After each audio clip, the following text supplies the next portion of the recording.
여러분 안녕하세요. 어떻게 금요일, 토요일 이틀 동안 잘 쉬시고 성경 여행 재밌게 하셨는지요? 네, 오늘 이제 두 번에 걸쳐서 빌립보서와 골로새서 여행을 함께 하도록 하겠습니다. 제가 얼마 전에 이 새와 관련된 영상을 좀 이제 보게 됐는데 그 영상의 시작 문구였습니다. 당신과 자연의 거리는 얼마입니까? 사람들이 참 바쁘게 살아갑니다. 여기 화면의 모습이 아마 하루를 시작하는 그 출근 시간대의 모습인 것 같아요. 그리고 또 이렇게 묻습니다. 지금 이제 퇴근하는 밤 시간이지요. 당신과 자연의 거리는 얼마입니까? 사람들이 자연이 가까이에 있는데 실제로는 가깝지 잘 못하게 살고 있다는 그 모습인 것 같습니다. 그리고 이렇게 나옵니다. 당신의 바로 옆에 자연이 있습니다. 당신의 바로 뒤에 생명이 있습니다. 연수원에 오시니까 좋은 것 중에 여러 가지가 있겠지만 가까이에 뭐가 있어요? 천연계 좀 많이 느끼셨나요? 네. 아마 그래서 그 천연계와의 거리가 가까워지셨으리라 생각이 됩니다. 그리고 그냥 가까워만 졌는데 좀 마음이 달라지는 거 느끼셨나요? 그냥 이렇게 천연계를 걷기만 하는데 뭔가 생각이 좀 바뀌고 감정이 바뀌는 거 느끼실 수 있었으리라 생각이 됩니다. 그러니까 다른 거 억지로 하지 않았는데 하나님 만드신 세계를 가까이 하니까 달라지는 걸 보게 됩니다. 여러분 돌아가셔서도 좀 천연계랑 가까이 하실 수 있으면 좋겠습니다. 가까이에 있으니까요. 또 한번 여쭤보겠습니다. 여러분 당신과 말씀의 거리는 얼마인가요? 여러분 여기 오셔서 하나님의 말씀과의 거리도 좀 가까워지셨나요? 그냥 가까워만 졌는데 좀 이렇게 행복한 느낌들 많이 받으셨나요? 그냥 억지로 뭐 하지 않고 가까워만 졌는데 그 가까워진 것 때문에 큰 영향을 받게 되는 걸 아마 경험하셨으리라 생각이 됩니다. 이제 조금 있으면 댁으로 돌아가실 텐데요. 돌아가셔서도 이렇게 하실 마음이 있으신가요? 정말 그렇게 잘 좀 되면 좋겠습니다. 그렇게 하나님과의 말씀의 거리가 가까워질 수 있도록 지금 이 프로그램을 하고 있습니다. 여기 이제 촬영이 되고 있는데요. 이 촬영된 것이 이제 계속해서 이렇게 금요일마다 아마 뭐 여러 곳에 나가는 것 같지만 어쨌든 재림마을에서 여러분들이 이렇게 보실 수가 있습니다. 이 프로그램을 하는 뭐 여러 목표들이 있겠지만 저는 개인적으로 여기 참여하면서 우리 성도님들과 하나님의 말씀의 거리가 가까워지기를 바라는 마음으로 일에 함께 하고 있습니다. 그래서 가까워질 수 있도록 도와주는 것들이 좀 있는데요. 이렇게 이제 강의 영상이 나갈 뿐만 아니라 여러분들 이게 재림마을 이제 홈페이지인데요. 여기 보면 그 재림마을 공지사항이 있습니다. 여기 가시면 여기 이제 클릭하시면 이렇게 들어가게 되고 여기 보면 링크 주소가 있습니다. 여기 클릭하시면 여기에 많은 자료들이 있습니다. 이게 잘 모르시는 분들이 계실 것 같아서 좀 소개해 드립니다. 예를 들면 지금 여러분들이 받으시는 강목 있지요. 이게 여기에도 이제 그대로 올라갑니다. 여기 가면 강목이 그대로 있습니다. 그래서 설교 들으실 때 그 교재를 이렇게 사용하실 수 있도록 올라가 있습니다. 그다음에 여러분들 이렇게 강의를 들으셨는데 너무 좋지요. 근데 양이 적나요, 많나요? 좀 많다는 느낌 안 받으셨나요? 그러니까 이게 그래서 아마 다 듣고 소화를 잘 완벽하게 못 하실 수 있다고 생각이 됩니다. 여기 가면 워크북이 있습니다. 그럼 학생들이 학교에서 공부하고 뭐 하지요? 선생님 강의도 듣고 그다음에 뭐 스스로 교과서도 공부하고 문제 풀잖아요, 그지요? 여기 가면 문제집이 있습니다. 그래서 목사님들이 강의한 것 중심으로 20문제씩 들어가 있어요. 워크북에 보면 문제가 있습니다. 강의한 그 흐름 그대로 만들어놔서 이런 거 있었구나 이렇게 확인하실 수 있습니다. 다시 복습하시면 좋겠습니다. 그것도 있습니다. 그 다음에 여기 가시면 스크립처송이 있습니다. 지금 마태부터 사도행전까지 로마서까지 된 그 범위에는 42곡인가 올라가 있습니다. 예를 들면 이제 또 이 지금 책은 우리 오 목사님이 고린도전서 13장을 묵상하고 뭐 외워보면 좋겠다고 이렇게 과제를 주셨는데요. 지금은 안 올라가 있지만 이 컨텐츠가 올라갈 때는 고린도서 13장 그 스크립처송도 아마 올라갈 겁니다. 그 만들어진 게 있습니다. 그 뭐 설거지 하시거나 운전하실 때 뭐 하시면 좋을까요? 자꾸 들으시면 좋겠습니다. 그러니까 가까워지는 거지요. 그러면 그 은혜가 있으리라 생각이 됩니다. 하여튼 이런 자료들이 올라가 있습니다. 그래서 강의만 나가지 않고 이런 자료들이 있으니까 여러분 다시 학생된 기분으로 잘 활용하셔서 하나님과 말씀과 가까워지게 지내시면 좋겠습니다. 그럼 가까워만 지면 달라집니다. 안 달라질 수 없어요. 하나님이 그렇게 만들어 놓으셨습니다. 그래서 오늘 또 이제 이런 맥락에서 제가 또 좀 그 어떤 성경을 우리가 어떻게 함께 보면 좋을지도 좀 말씀드릴 텐데요. 먼저 일단 빌립보서 여행 주제 구절 한번 같이 한번 읽어보겠습니다. 주 안에서 시작. 항상 기뻐하라. 내가 다시 말하노니 기뻐하라. 여러분 많이 들으셨던 말씀이지요. 여러분 제가 헬라어는 잘 모르지만 헬라어는 우리 한국어와 다르게 어순이 비교적 자유롭답니다. 그러니까 영어는 어순이 상당히 제약되어 있다 그래요. 그래서 아주 어떤 강조하는 거 아니면 이렇게 도치가 잘 일어나지 않는데 헬라어는 어순이 비교적 자유롭답니다. 뭐가 왔다 갔다 할 수 있대요. 그런데 그러다 보니까 중요한 게 있으면 앞으로 나오는 경향이 있답니다. 그럼 이 단어에서 어떤 단어가 가장 앞에 쓰였을까요? 헬라 원문으로 보면.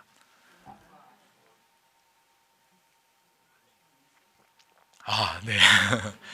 뭐 여러 강조점들이 이렇게 생각마다 다를 수 있는데 원어로 보면 기뻐하라가 맨 앞에 있답니다. 기뻐하라. 그 다음에 누구 안에서요? 주 안에서. 항상. 내가 다시 말한다. 기뻐하라 해요. 이게 하나님께서 오늘 빌립보서를 통해서 우리에게 주시는 아주 중요한 메시지라고 생각이 됩니다. 여러분 우리가 기쁜 삶 살기 원하시나요? 하나님이 정말 더 원하신다는 거예요. 여러분 이런 삶이 가능할까요? 항상 여기 2박 3일 머무신 동안 기쁘셨나요? 근데 하나님은 저희가 항상 그렇게 살기를 원하신다는 거예요. 빌립보서 핵심 주제입니다. 우리 한 책에 보면 그는 교리적 설교나 신학적 변증을 구구이 펼칠 시간이 없다. 임종의 순간에 사랑하는 자녀들에게 마지막으로 절절하게 훈계하는 아버지처럼 그는 그리스도인의 삶에서 가장 중요한 요소가 무엇인지를 여러 말로 되풀이게 한다. 빌립보서의 구구절절은 심포니처럼 하나의 중요한 주제를 중심으로 선회하면서 서로 반향한다 그랬어요. 계속 반복되는데 이 하나의 주제가 뭘까요? 기뻐하라는 거예요. 누구 안에서요? 주 안에서. 놀랍게도 이 위대한 사도가 이 풍요로운 도시 빌립보의 교회에 마지막으로 남긴 삶을 위한 가장 중요한 권면은 기뻐하라는 메시지입니다.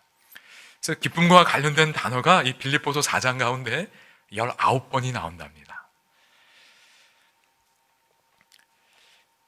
여기 또 청년에게 보내는 기별에도 그리스도인들은 어떠한 사람들보다 즐겁고 행복한 백성이 되어야 한다고 그랬습니다. 이게 하나님의 뜻인 게 얼마나 감사한지요.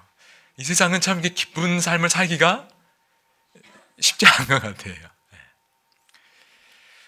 여러분 오늘 저희들의 삶은 어땠는지요? 오늘 두 번에 걸쳐서 빌립보서를 여행하면서 이 기쁜 삶의 비결을 좀 함께 배우고 또 이 시간에도 그걸 경험할 수 있게 되기를 바랍니다. 여러분 문해력이라는 말 들어보셨나요? 문해력. 여러분 언어 발달의 순서를 보면 가장 먼저 하게 되는 참여하는 활동이 뭐지? 언어 활동과 관련해서 듣기입니다. 그죠? 아가들은 뭐만 해요? 듣기만 합니다. 그리고는 잘 말 못해요. 오랜 시간 동안. 정말 많이 들어야 비로소 말을 할 수 있게 됩니다. 그리고 말한 다음엔 뭐 하게 되지요? 이제 글을 읽을 수 있게 돼요. 그리고 쓸 수 있게 됩니다. 이게 언어와 관련된 발달 순서입니다. 근데 듣기와 말하기는 말의 세계라고 할 수 있어요.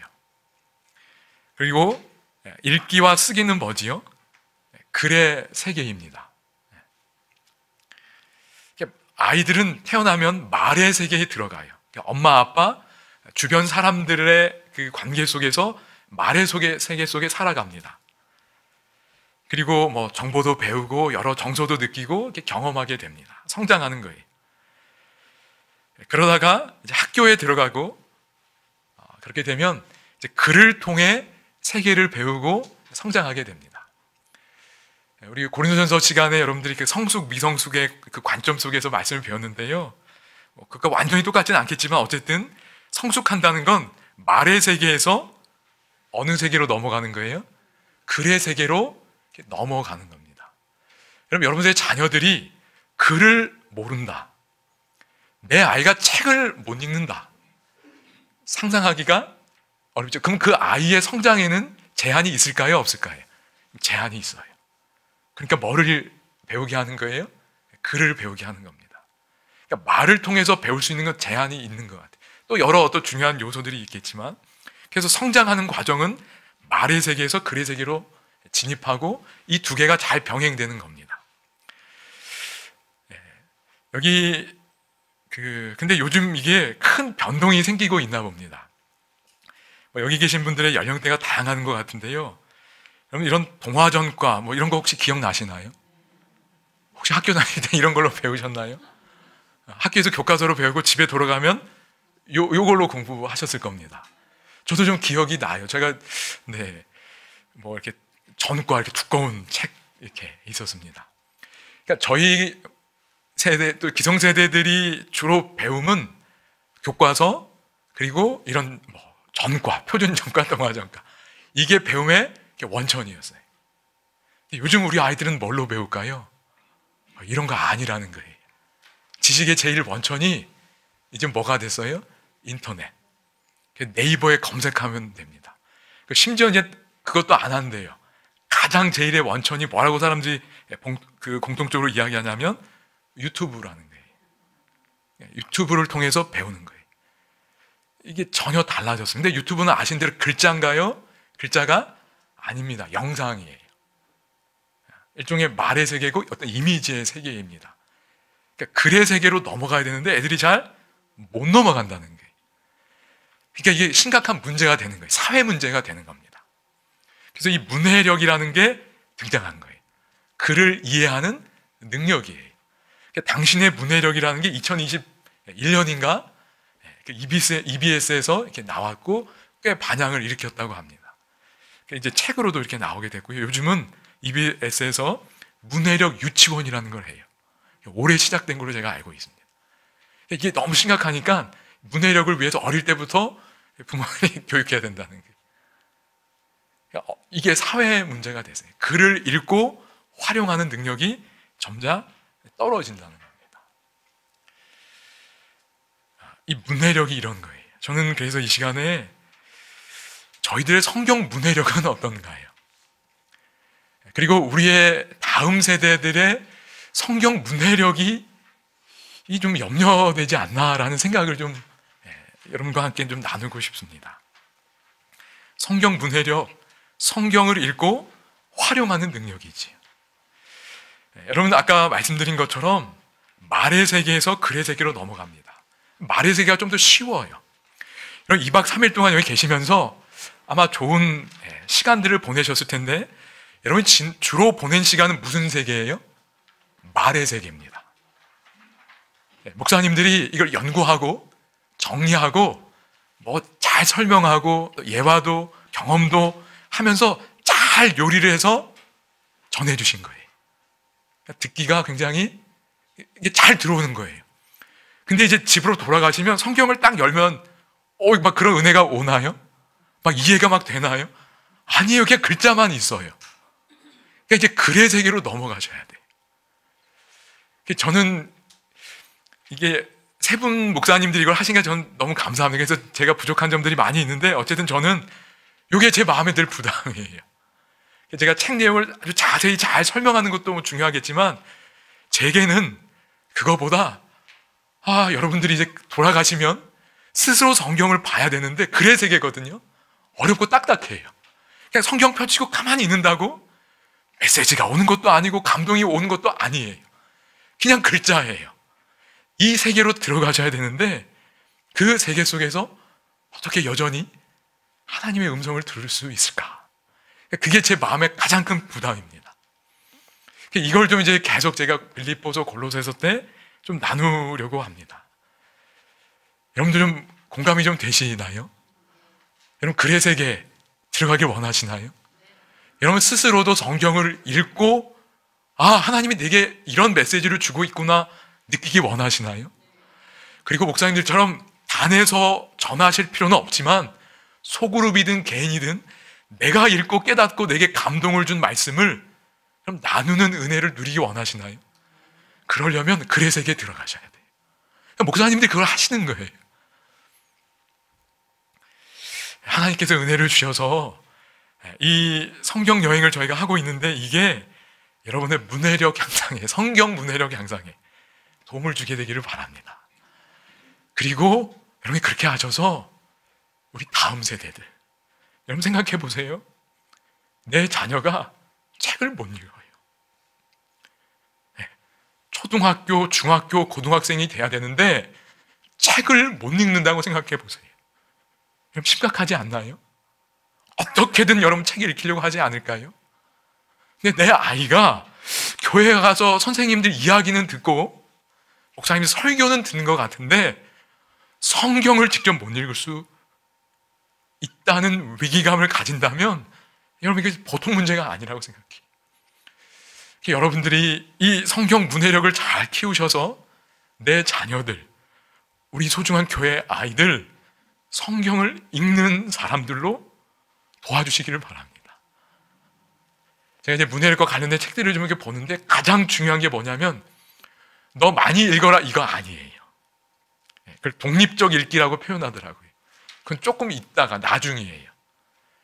가장 중요한 게 뭔가 지도적 읽기라고 표현하더라고요. 그러니까 선생님이 엄마 아빠가 같이 읽어줘야 돼요. 같이 읽어주면서 아이도 읽을 수 있도록 도와주는 겁니다. 그러다 보면 독립적 읽기를 할 수 있다는 거예요. 그러니까 여러분들 그걸 해주실 수 있기를 바라는 마음으로 제가 이제 문해력과 관점에서 성경 말씀을 좀 함께 좀 이해해 보려고 합니다.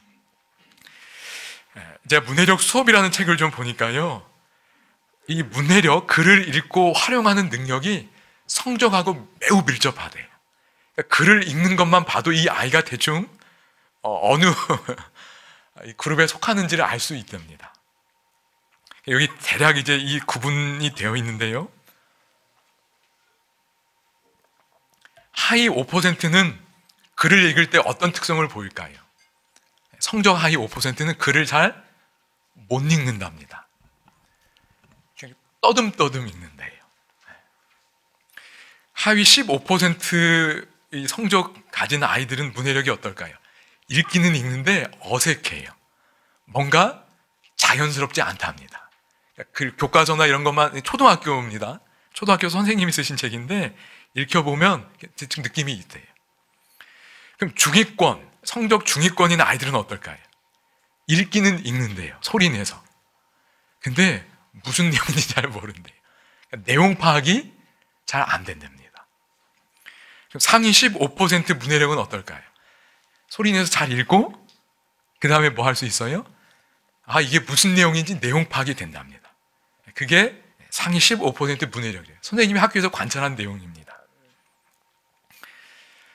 네, 제가 이걸 그러면 최상위 5% 문해력은 어떻게 될까요? 그러니까 글도 잘 읽고 내용 파악도 돼요.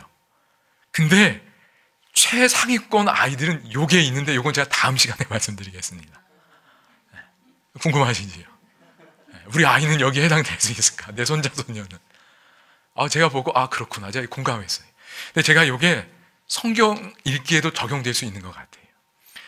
여러분 제가 그래서 여러분 이제 서신서는 사실 그리고 분량이 좀 짧습니다. 뭐 긴 것도 좀 있지만 그래서 첫 번째 여러분 목표를 좀 제시해 보고 싶은 건 소리 내어 돌아가시면 읽어보시기 바랍니다. 집에 돌아가시면 어떻게 읽자고요? 초등학생들이 교과서 읽듯이 어떻게 읽어요? 소리 내서 읽어보는 거예요. 내 귀가 들을 수 있도록.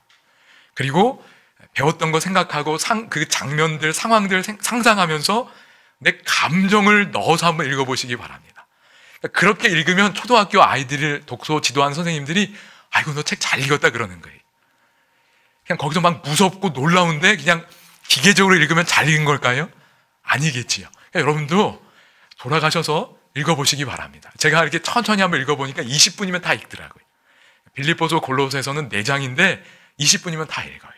그러니까 처음부터 끝까지 한번 소리내서 바울의 편지서니까 바울의 입장에서 마음 상황 생각하면서 읽어보시기 바랍니다.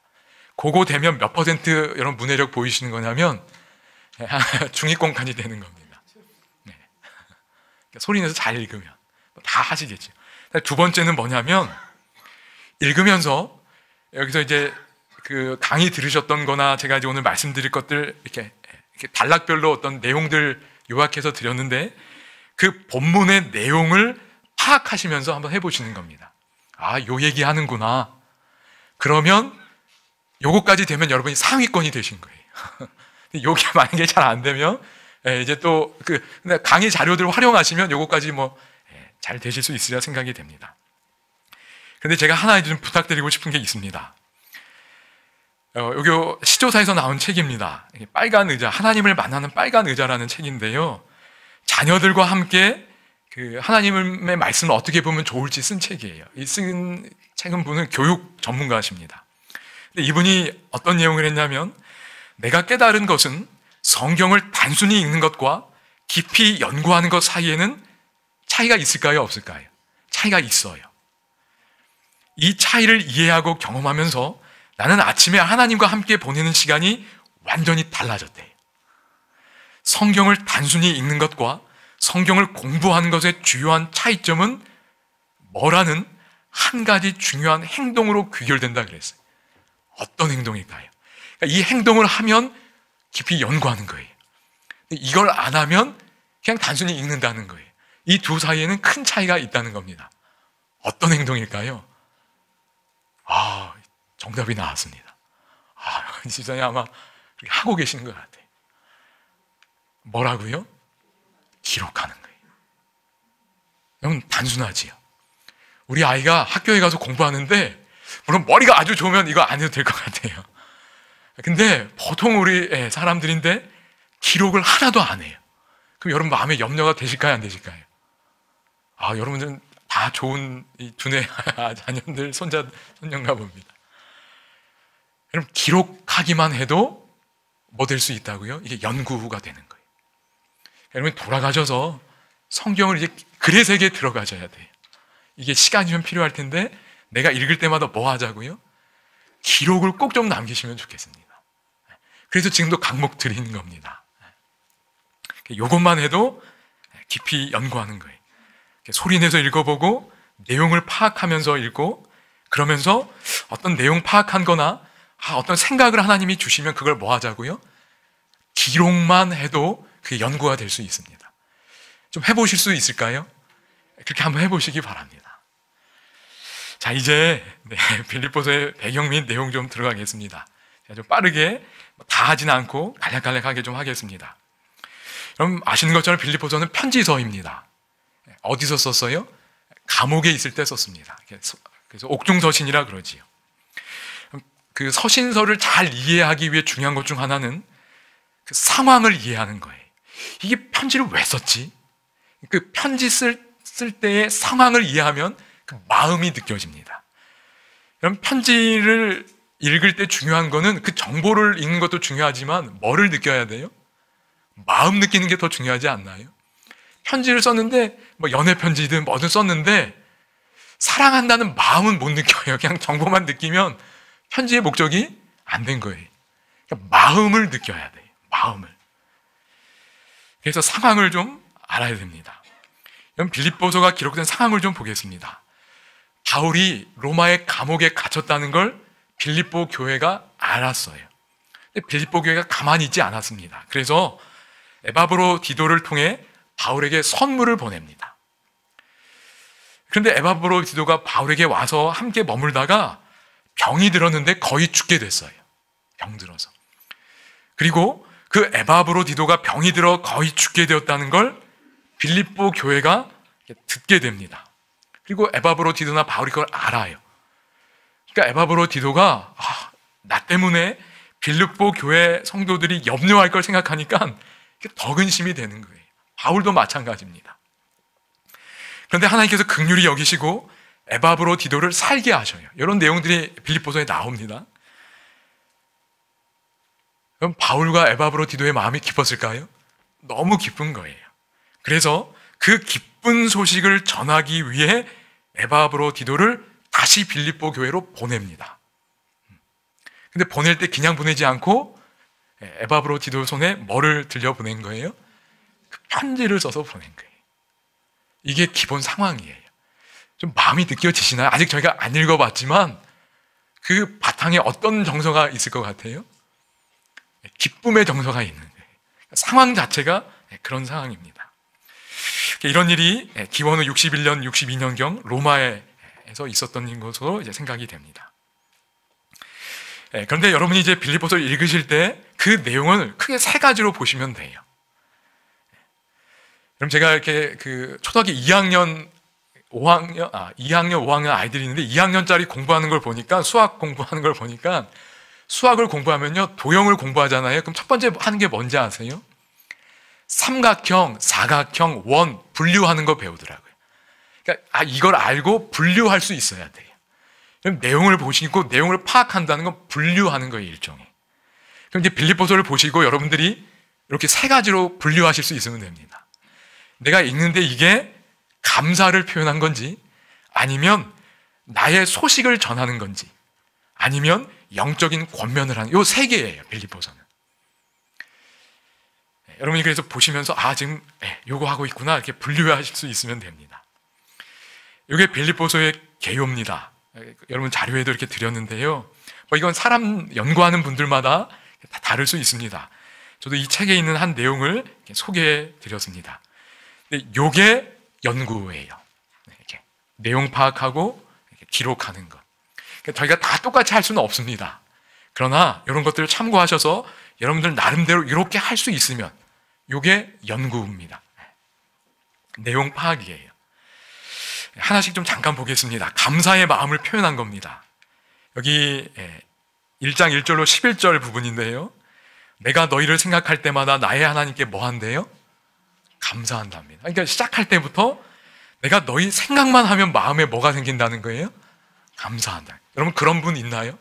그분만 생각하면, 그 존재만 생각하면, 자녀가 됐든 내 선생님이 됐든 어떤 분이 되면 그분만 생각하면 마음에 감사의 마음이 일어나는 분들이 있어요. 바울이 그렇다는 거예요. 내가 지금 감옥에 있지만 내가 너희들만 생각하면 막 마음에 기쁨이 올라온다는 거예요. 내가 예수 그리스도의 심장으로 너희 무리를 얼마나 사모하는지 누가 증인이래요? 하나님이 증인이래요. 내가 너희 정말 사랑해. 하나님이 내 증인이야. 그러니까 얼마나 고마워하는지, 특별한 관계였는지 알 수 있습니다. 이걸 제가 어떻게 표현하냐, 감사의 표현이라고 했어요. 이렇게 하는 게 내용을 파악하는 겁니다. 근데 그 다음에 빌립보 1장 5절을 보니까 감사의 이유가 나오는 거예요. 너희가 첫날부터 이제까지 복음을 위한 일에 뭐 하고 있기 때문이라? 참여하고 있다는 게. 감사한 여러 가지 이유가 있겠지만, 내가 복음을 위하여 고난받고 있는데 너희가 뭐 해줬다는 거예요? 함께 해줘서 고마워. 참여해줘서 고마워. 그럼 바울이 고마웠을까요? 고마운 거예요. 얼마나 고생했어요. 우리 고린도전서 이렇게 후서 공부할 때 여러분 느끼셨는데, 그토록 고난 속에 복음을 전하는 사람이었어요. 근데 빌립보 교회가 뭐 해줬어요? 참여해 준 거예요. 그러니까 고맙다는 거예요. 이렇게 7절에도 이렇게 말합니다. 나의 매임과 복음을 변명함과 확정함에 너희가 다 나와 함께 은혜에 뭐한 자가 됨이라? 참여한 자가 됐다. 여러분 교회에서 목사님들이 교회를 위해 애쓰시는데 함께 해주면 고마워하실까요? 그게 고마운 거예요. 그러니까 잘하고 못하고를 떠나서 뭐만 해줘도, 참여만 해줘도 고마운 거예요. 여러분 그리스도가 이 땅에 오셔서 하나님의 복음을 전하기 위해 고난 받으셨어요. 고난의 길을 가셨어요. 근데 뭐만 해줘도 고맙다고요? 참여만 해줘도 고맙다는 거예요. 내가 그냥 뭐 당신은 당신 일 하십시오 이게 아니고, 이렇게 마음이 전해지고 어떻게든 함께 하려는 마음을 갖고 작지만 뭔가 함께 할 때, 참여할 때 하나님이 또 그리스도의 종들이 마음이 어떻게 되는 거예요? 기쁜 거예요. 여기 아마 오신 분들은 아마 이런 일들을 잘 해주셨으리라 생각이 됩니다. 그럼 여러분의 존재가 하나님의 종들에게, 하나님에게 뭐가 되어주시는 거예요? 기쁨의 원인이 되어주시는 거예요. 행복하지 않으신가요? 하나님이 나 때문에 기뻐하시는 거예요. 교회 목사님들이 여러분 때문에 힘을 얻고 하나님의 일을 할 수 있음을 믿습니다. 바울이 지금 그 얘기를 하는 겁니다.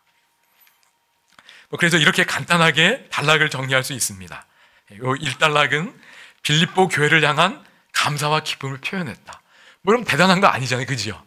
그리고 그 감사와 기쁨의 이유는 뭐예요? 빌립보 교회의 뭐예요? 참여. 예를 들면 이렇게 그냥 기록을 하는 겁니다. 아, 이런 내용이구나. 그러면 이게 연구가 될 수 있다는 거예요. 여러분들도 이 정도 수준은 해보실 수 있지 않을까요? 이렇게 좀 자꾸 노력을 좀 하시면 좋겠습니다. 그 다음에 중요한 건 하나는, 빌립보서의 주제가 뭐라고 그랬지요? 기쁨이에요. 주 안에서 기쁨이에요. 그럼 요거를 주제랑 자꾸 연결해 보는 겁니다. 어제 차 목사님 그 강의 통해서 예수 그리스도는 우리의 뭐가 되신다고요? 연결자. 이거잖아요. 그래서 다 모든 걸 연결하신잖아요. 하나님은 우리 두뇌를 그렇게 만드신 것 같아요. 연결해야 됩니다. 그래서 이걸 주제랑 연결하는 겁니다. 그냥 감사와 기쁨을 이렇게 표현했다 이렇게 하지 않고, 참여해줘서 고맙다 이 정도로 하지 않고, 뭐 어렵지 않지요. 아, 내가 비록 감옥에 갇혀 있지만 여러분이 함께 해주니 그것이 나의 뭐가 된다? 기쁨이 됩니다.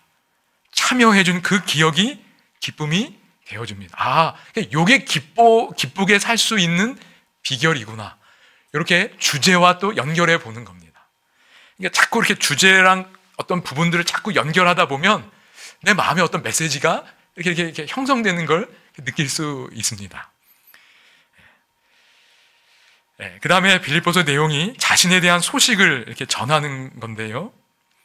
여기 보면 바울이 전한 소식의 핵심이 나옵니다. 뭐냐면, 형제들아, 내가 당한 일이 도리어 복음 전파에 진전이 된 줄을 너희가 알기를 원하노라 그랬어요.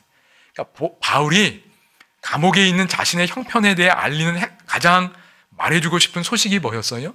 내가 감옥에 갇혔는데 복음은 어떻게 됐다는 거예요? 오히려 더 이렇게 전파됐다는 겁니다. 형제들아, 내가 당한 일이 도리어 복음 전파에 진전이 됐다. 근데 이게 어떻게 됐느냐 보니까, 어떤 사람들은, 좋은 마음을 가진 사람들은, 야, 바울이 갇혔으니 이제 누가 복음 전해야 된다? 야, 내가 해야 되겠구나 하고 복음을 전했다는 거예요. 근데 또 어떤 사람들은, 야, 바울을 좀 시기했었나 봅니다.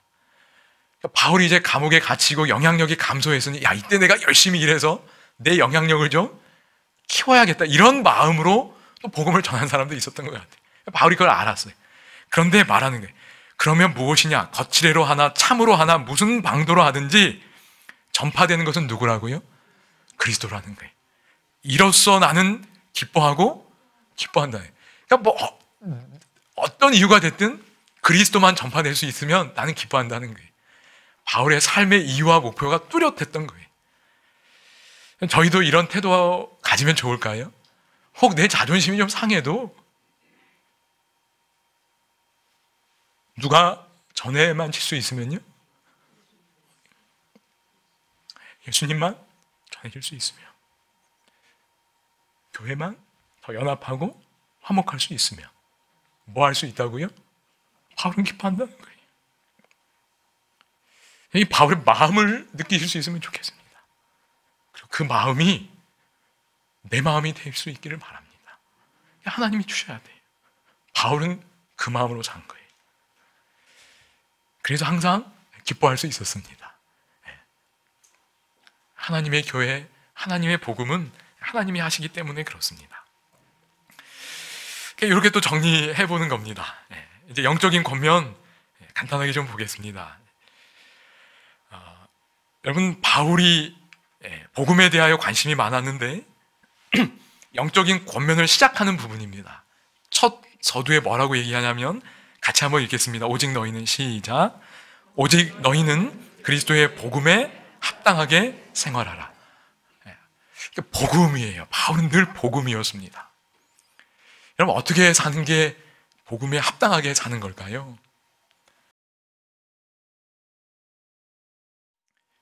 여러 가지로 생각할 수 있겠지요. 그럼 복음의 가장 기본적인 뜻이 뭐지요? 굿뉴스. 맞습니다. 좋은 소식이에요.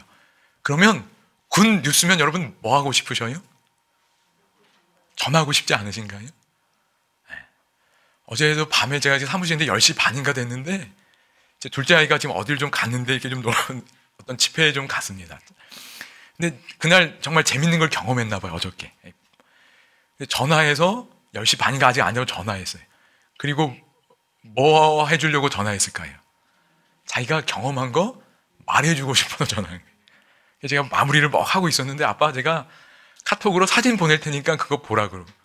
제가 마음이 바빠서 깜빡하고, 이 아이가 좀 감수성이 더 있는 아이인데, 아빠 지금 바쁘니까 와서 얘기해주면 좋겠다 그러니까, 제가 근데 말을 하고 순간 이러면 안 되지 하고, 제가 그래 보내면 아빠가 보고 자세한 이야기는 와서 들을게 그랬어요.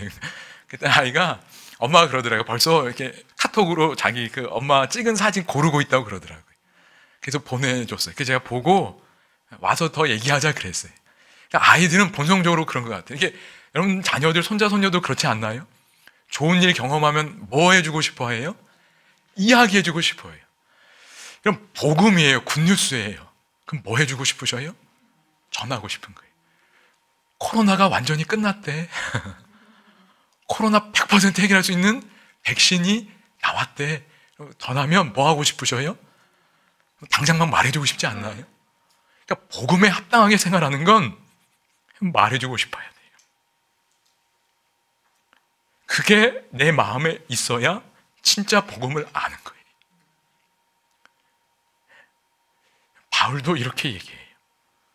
여기 복음에 합당하게 생활하라. 그 다음에 이는 내가 너희에게 가보나 떠나 있으나 너희가 한 마음으로 서서 한 뜻으로 복음의 신앙을 위하여 협력하는 거예요. 그래야 복음이 뭐 되니까요? 잘 증거되는 거예요. 여러분, 여기 조금 전에 바울이 복음의 전파를 인하여 기뻐하는 거죠. 그래서 여기 너희가 무슨 일에든지 대적하는 자들 때문에 두려워하지 아니하는 일을 듣고자 하며, 그러니까 두려운 거예요. 무서워서 복음을 뭐 하는 거예요? 못 전하는 거예요. 그러니까 그렇게 두려워하지 말고 서로 연합하고 협력해서 복음을 전하는 일에, 복음대로 사는, 생활하는 일에 협력하라는 겁니다. 이게 바울이 전하는 핵심적인 그 영적 권면 중에 하나였습니다. 그런데 이렇게 복음을 위하여, 또 복음이 잘 전해지는 일을 위하여 협력하는데 가장 중요한 게 뭐였는가? 여기 그 다음 내용입니다. 오직 겸손한 마음으로 각각 자기보다 남을 낮게 여기라는 거예요. 그러니까 이 겸손한 것과 협력하는 게 따로가 아니고 자꾸 연결해야 됩니다.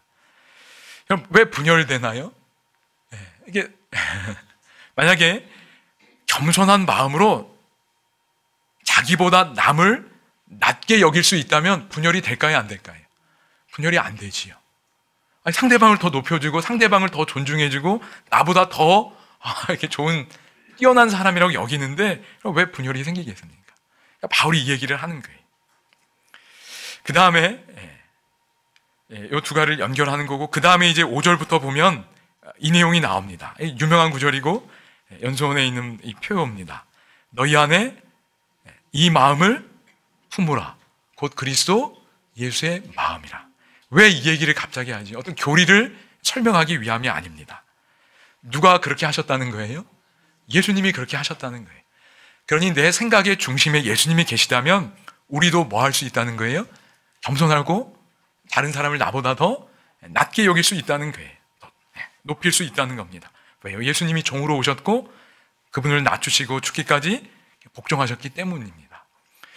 그래서 바울이 이 단락에서 영적 권면의 처음에서 하는 내용은 뭐냐면, 너희들이 서로 연합하여 복음, 그 기쁜 소식을 잘 전하기 위하여 협력하라는 거예요. 그럼 내가 경험하지 못하는 걸 기쁜 소식으로 전할 수 없겠지요. 그러니까 너희들이 잘 협력해서 복음을 경험하고 그것을 전하라는 겁니다. 두려워하지 말고요. 근데 그 일을 이루기 위해서는 가장 중요한 마음의 태도와 자세 중에 하나가 뭐라는 거예요?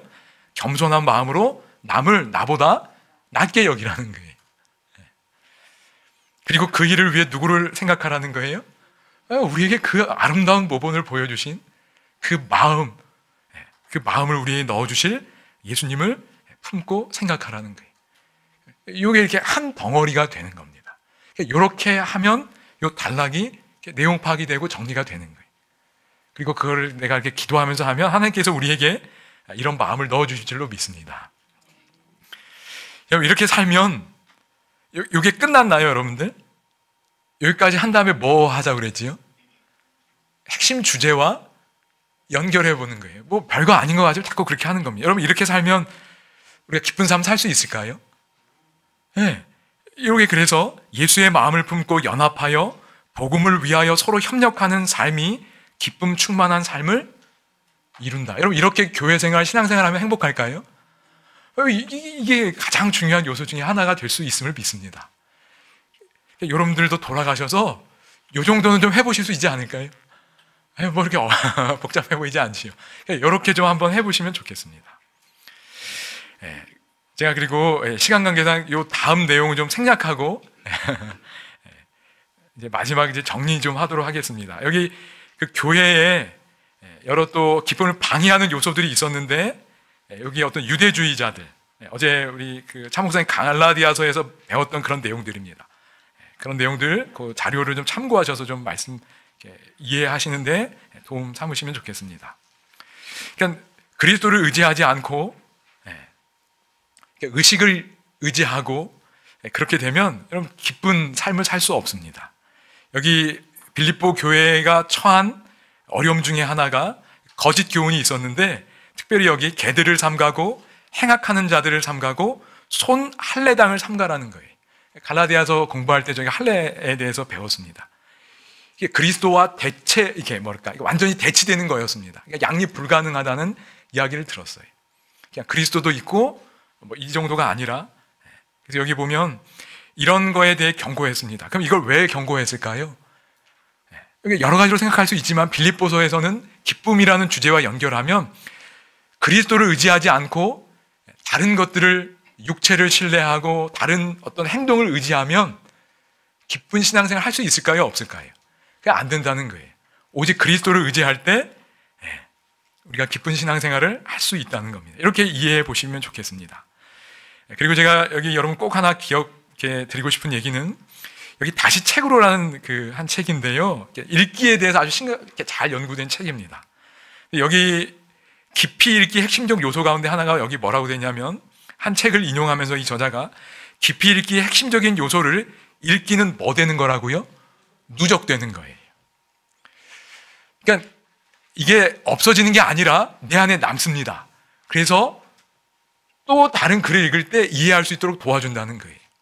갈라디아서를 여러분이 잘 공부하시고 이걸 보면 이 빌립보서에 있는 내용들은 이해하기가 훨씬 쉽다는 거예요. 그러니까 누적되는 겁니다. 그러다 보면 이게 읽기가 잘 되는 거예요. 여러분이 1년 정도 이제 신학여행이 진행될 텐데 요거 과정만 잘 따라가셔도 이게 누적돼요, 이게. 반복해서 보셔서 목사님들이 바라보는 그런 관점들, 내용들이 내 안에 차곡 쌓이면 내가 성경 본문을 볼 때도 뭐 할 수 있다고요? 그렇게 활용돼서 도움을 받으실 수 있습니다. 그래서 누적된다는 것 희망을 갖고 잘 하시면 좋겠습니다.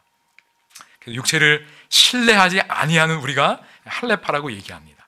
이게 기쁜 신앙생활이에요. 그러면서 바울이 얘기하죠. 오직 예수 그리스도를 이야기합니다.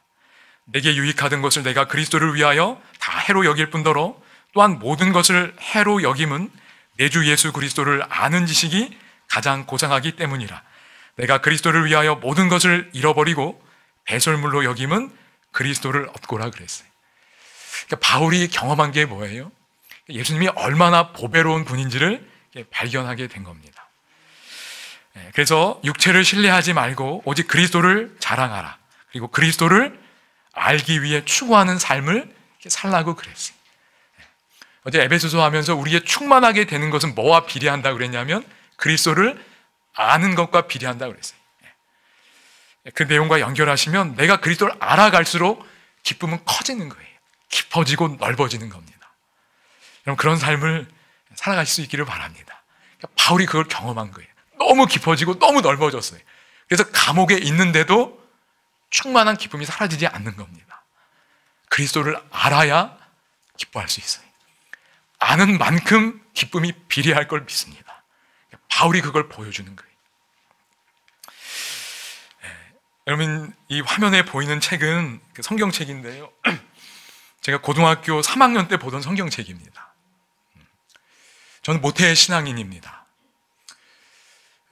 교회 안에서 이렇게 자랐어요. 이렇게 잘 자랄 때도 있고, 또 실수하고 연약할 때도 있겠는데, 그래서 제 마음에 기억이 나는 건, 제가 이렇게 목사님들 설교 들으면서 은혜 받았던 기억들이 나요. 제가 어떤 몇 목사님들을 교회에 오셔서, 이분 참 설교 정말 잘하셨다고 기억되는 분들도 있어요. 어리었을 때인데, 제가 초등학교, 중학교 때. 그리고 제가 어떤 집회나 참석했을 때 눈물 흘렸던 기억들도 이렇게 납니다. 이렇게 아주 뚜렷하진 않지만, 마음에 감동받았던. 근데 제가 고3 때를 왜 기억하냐면, 제가 성경을 읽으면서 처음으로 눈물을 흘렸던 시간이었어요. 그 전까지는 저는 성경을 잘 읽지 못했어요. 근데 제가 고등학교 2학년, 3학년 때 제가 개인적으로 하나님을 만나는 시간이었는데, 편지서들을 이렇게 읽었어요. 그냥 밑줄 치면서 아무 생각 없이 그냥 계속 읽었어요. 그때도 서신서를 여러 번 반복했던 것 같아요. 읽는데 눈물이 막 흘러요. 왜 그랬는지도 잘 모르겠어요. 지금 제가 고등학교 4학년 벌써 몇십 년 전입니다. 하나님 사랑이 막 느껴졌던 것 같아요. 그리고 제가 친구들을 불러서 막 얘기도 했던 것 같아요. 제가 뭐라고 얘기했는지도 모르겠는데, 제게는 이 경험이 너무 소중했던 것 같아요. 저는 그래서 이제 아마 신학과도 가게 되고, 부족하지만 하나님 이렇게 말씀을 전하는 삶을 살게 되는 것 같아요. 그래서 그랬는지 제 마음에 하나님이 자꾸 이런 소원을 주셨어요. 저는 제가 이렇게 설교를 잘하는 것보다 성도들이 성경을 읽고 하나님 만나면 좋겠다는 소망을 더 간직하고 온 것 같아요. 그래서 계속 이렇게 말씀드리는 겁니다. 여러분, 돌아가셔서도 여기에서만큼은 혹 다른 형태일지라도 하나님을 개인적으로 만나는 경험, 성경을 읽으면서 꼭 갖게 되시기를 바랍니다. 하나님이 우리에게 연애편지 쓰신 거잖아요. 근데 꼭 다른 사람이 들려주는 거 통해서 들어야 되나요? 하나님이 직접 말해주고 싶지 않을까요? 그럴 때 더 세미하게 들릴 수 있지 않을까요? 분명히 여기 너무 놀라운 세계가 있어요. 그 세계에 진입하시기를 바랍니다. 이번이 계기가 돼서 하나님의 초청으로 들어가실 수 있게 되기를 간절히 바랍니다.